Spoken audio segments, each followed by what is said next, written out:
everybody for coming out for Jeremy. He's a great guy, he's a veteran, he's a freedom fighter, and he's somebody that's been putting himself on the line for everybody.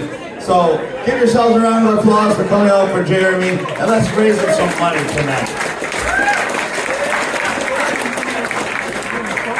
I've only been to Nova Scotia one time in my life. We were there for a rally at the peak of the COVID nonsense, when we weren't even legally allowed to enter Nova Scotia.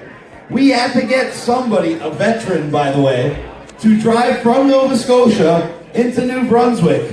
And we had to drive my truck onto the back of his tow truck, hide my friends in it, take the Toronto plates off, while my wife and I hid in the tow truck. And we drove across their checkpoint without a vaccine passport and without a so-called travel pass. And I'm not gonna lie, when we got to the event and I started speaking, and the RCMP drove by real slow in a paddy wagon, I even stopped speaking for a second because I thought they were coming to literally pick me up and take me to jail. But instead, they put their hand out the window and gave a big thumbs up as they drove by the protest. And to me, that signaled the turning point in COVID. And I knew that we were going to start getting our freedoms back. I knew that law enforcement was going to start supporting us. And I knew that people were going to finally wake up. And soon after that, the trucker convoy happened. So everything I thought would happen did happen.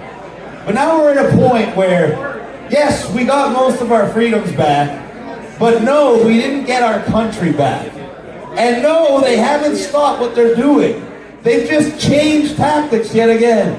Now they want to use the climate change scam to come after your rights and freedoms. They want to use SOGI and the education system to go after your children.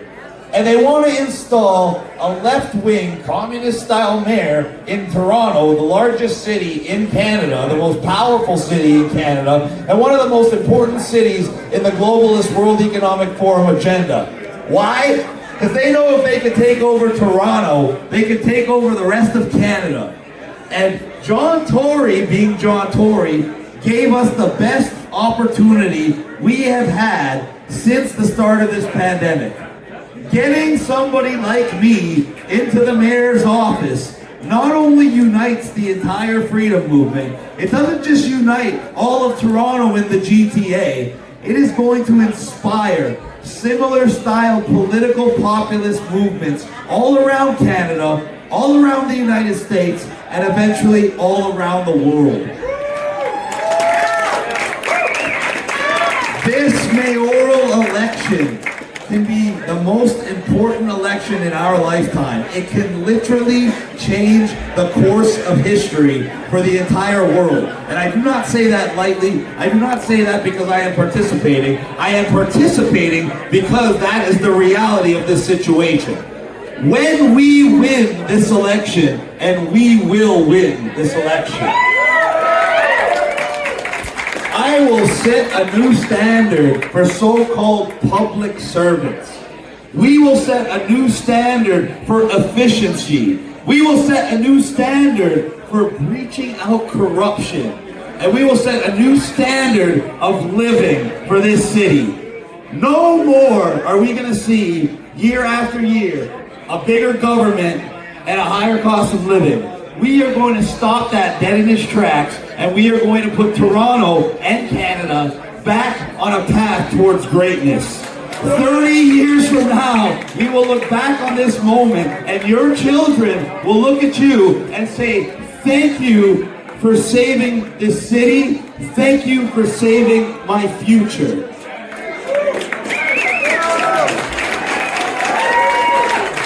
It starts next week, guys. April 28th, Friday, April 28th, we are having the grand opening of our election campaign office at 1430 Birchmount in Scarborough. We have an award-winning food truck coming to give free food. We got free ice cream for the kids, and they don't even take a COVID vaccine to get it. And we even got a bouncy castle for them. Everything is free. Everyone needs to come out. Everybody needs to find a way to volunteer, support, and vote for me, because this is the most important thing. And everything I've done over the last 3 years, the 26 arrests, the hundreds and hundreds of shows and live events have all culminated to get me connected with all of you for this moment in time. This is where we're going to use united non-compliance to finally take back our freedom and finally take back our children's future. And we're going to do it at the ballot box, and we're going to reinvigorate everybody's faith in government, and we're going to reinvigorate everybody's faith in humanity. And we're going to do it by June 28th, everybody. Thank you. God bless you. And now we got to help out Jeremy. Go buy his stuff. We have a whole bunch of our stuff out there. If you donate, we will give you our merch, and half of the money we make tonight we will donate to Jeremy's cause, because I believe his is a worthy one. I too was debanked. I was debanked by RBC. They actually didn't even freeze my bank accounts. They just blocked access to it. And they told me they could not identify me when I entered the bank. Me! They were looking at me, they knew exactly who I was, but they couldn't identify me. Even after I gave them my passport, they couldn't identify me. So when I complained about them to the banking regulators, within 2 days they identified me.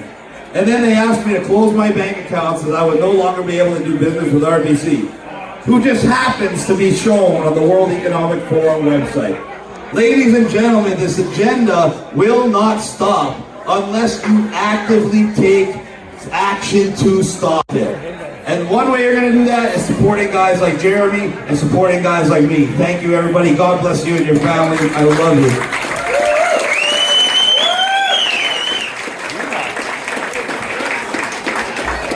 The future mayor of Toronto.